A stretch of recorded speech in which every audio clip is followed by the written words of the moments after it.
السلام عليكم متابعيني في كل مكان، يا رب تكونوا بخير. كل عام وانتم بخير. السوبيا من المشروبات الأساسية في رمضان. أنا هعملها في البيت. هنعمل بودرة السوبيا خاصة للناس اللي ما بتتباعش عندهم زينا اللي كده اللي متغربين. جربوها هتعجبكم. أول حاجة عندي في بودرة السوبيا كوباية من جوز الهند. أنا فرمتها ناعم في الكبة عشان ما نضطرش إن احنا نصفيها. وهنحط عليها كمان كوباية سكر بودرة، وكمان كوباية لبن مجفف، الحليب المجفف. وبعدين هنحط معلقتين كريم شانتيه، وكمان هنحط معلقة نشا، وهنحط نص معلقة فانيليا، نص معلقة صغيرة، وهنقلبهم مع بعض بالشكل ده لحد ما كل المكونات تتجانس مع بعضها كده. وهنشيلهم في بطرمان. البطرمان هنكون يعني غسلينه ومنشفينه كويس،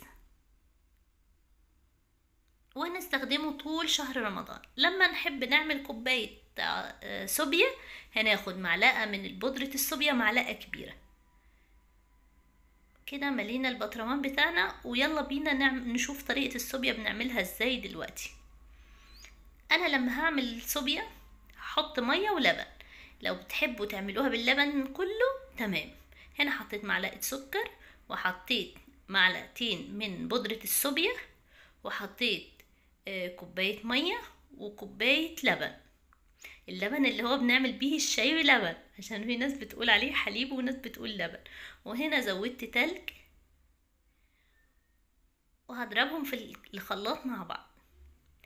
كل ما بنزود الخليط بتاعهم في الخلاط بيعمل لنا الفوم اللي بيبقى على الوش.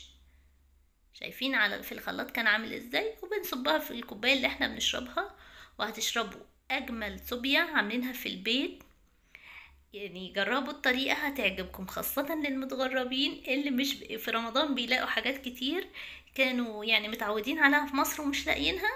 جربوا الحاجات اللي احنا بنعملها هتعجبكم. ولو عجبتكم ما تنسوش تعملوا لايك وشير وتشاركوا الفيديو مع اصحابكم. ان شاء الله في رمضان هنجيلكم حاجات جديدة.